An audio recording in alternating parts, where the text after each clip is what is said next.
Okay, I have to add this to this video. I'm going to try to do it in because, of course, I left off somewhere and didn't get to finish. But I'm going to go back to real quick when I was talking about Jesus removing the garment before he cleansed washed the disciples' feet at the Last Supper, and about Judas because I got a whole minutes afterwards. I got the whole thing of that.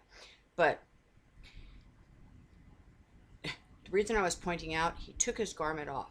So whatever garment he was wearing, he took off in order to be really the waist. It's like the womb. Okay, it's like the womb. So um but he took that garment. So whatever role he was playing, whoever that, I mean, we know he was Jesus, but I mean, it represented him taking a garment off, taking a mask off, a face off, whatever it was. He had to take it off in order to be the Son of God, to do the cleansing. Okay, so I'm saying, so whatever it was, he had to take that garment off because that's what that represents. But he took it off.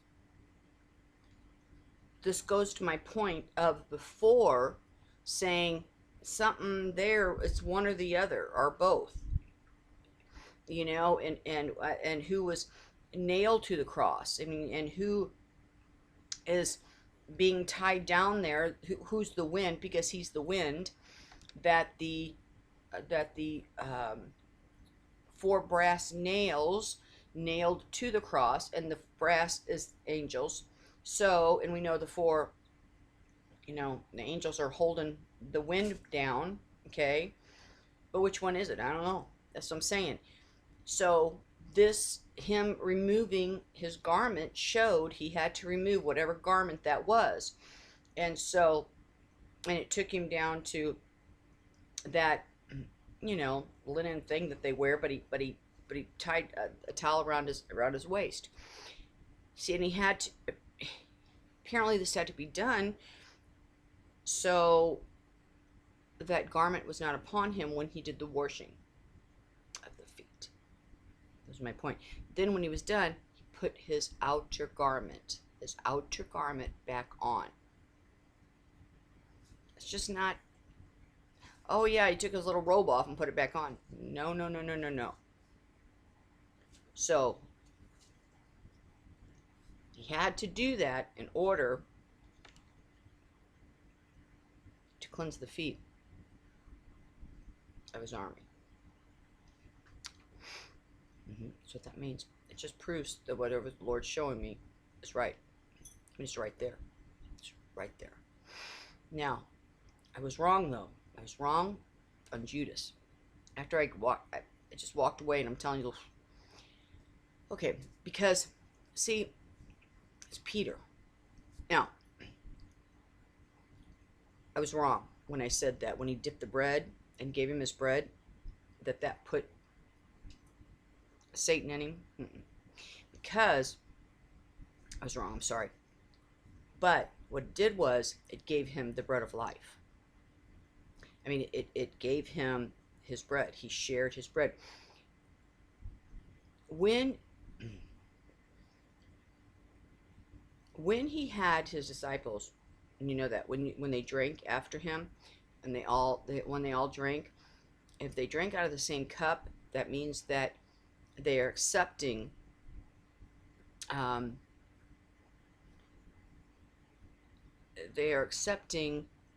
his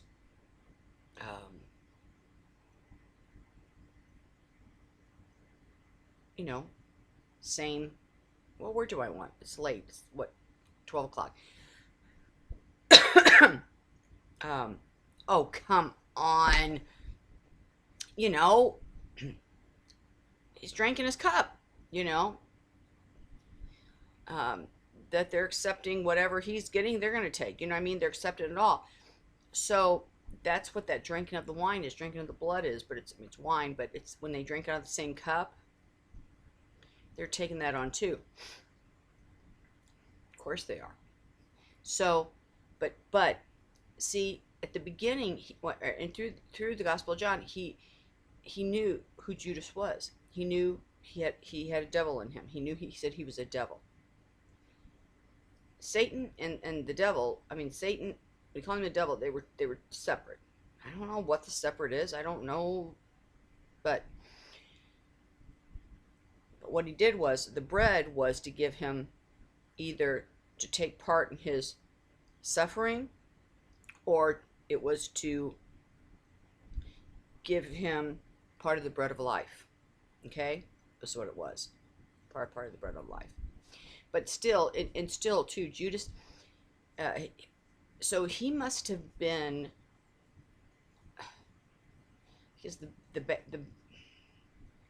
enemy said that he's the one who produced the devils.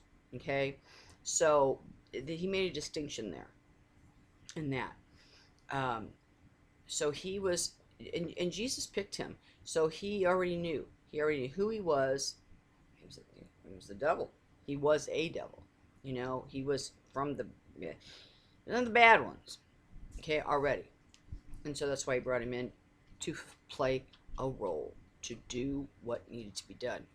But it's Peter. It's Peter. See, he said, Peter is like the other face. I don't even know what to call it, because I hate to say, Satan. I mean, not say. I don't know what to call it. So, say the other face. It was Peter. There.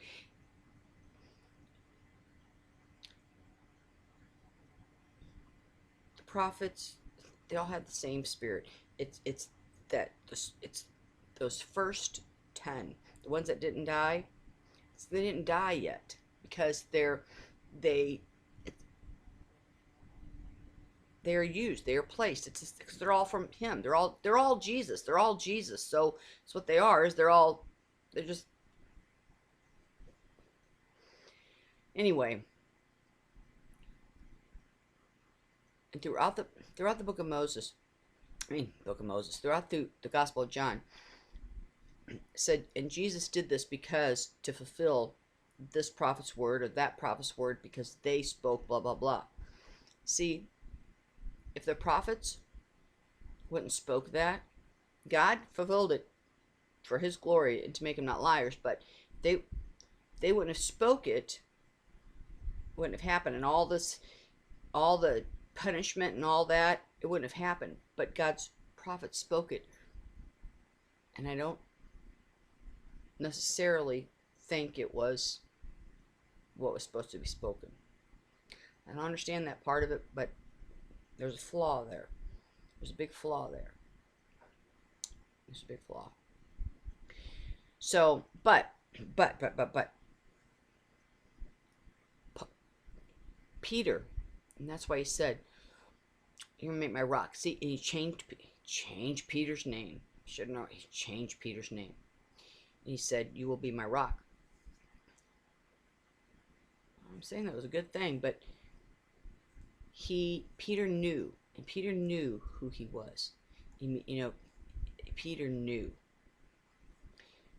And the night of the Last Supper, he turned to Peter, because Peter, he knew Jesus told him he was going to his death, and Peter was, no, you have to fight, you have to do this, you have to rebel, you have to fight, because he knew that he didn't want him to die. Okay? And Jesus turned around and said, "Get away from me, Satan. Get away from me, Satan." Jesus turned around to Peter and said, "Get away from me." Because Jesus knew what he had to do. But, so obviously, the spirit of Satan was in Peter. Right? Right. And he didn't want him to die, because he finished it all then. He finished it. Amen. So, Peter became his rock here on earth. It's like the opposite.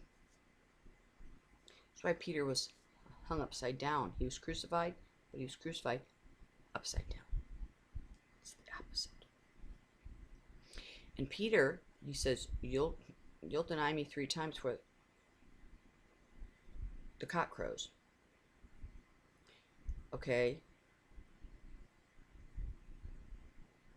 It's that other face. It's the other face. I don't know what it is, but it's that other face. So, so what was brought up, Peter, if he's the rock of the church, then something's not right there. Something's not right. But that's who Peter had in him. And it was different. And he says, that one has a devil in it, or that one is a devil. It was different. It was different. But he did give him that bread, which represents him. Is that saying that in the end he's going to be saved? I don't know, but that's what that is. So, and then by that whole garment thing, you know, the whole garment thing. John the Baptist, he had the other face. Okay, he was the opposite, really. John the Baptist was.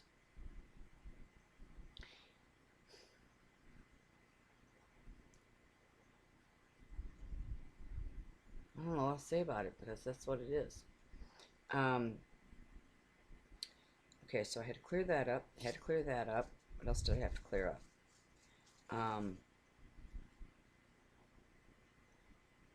Well, I don't know what else I had to clear up, but that's what that's about.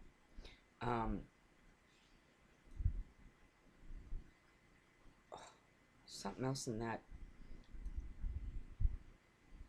Oh, hello. I know. All right. With my brother-in-law dying. Okay, this is my sister that I talk about, that I love so much. I really do, but and she's the one that thinks that she knows the Bible so well, but she's totally asleep.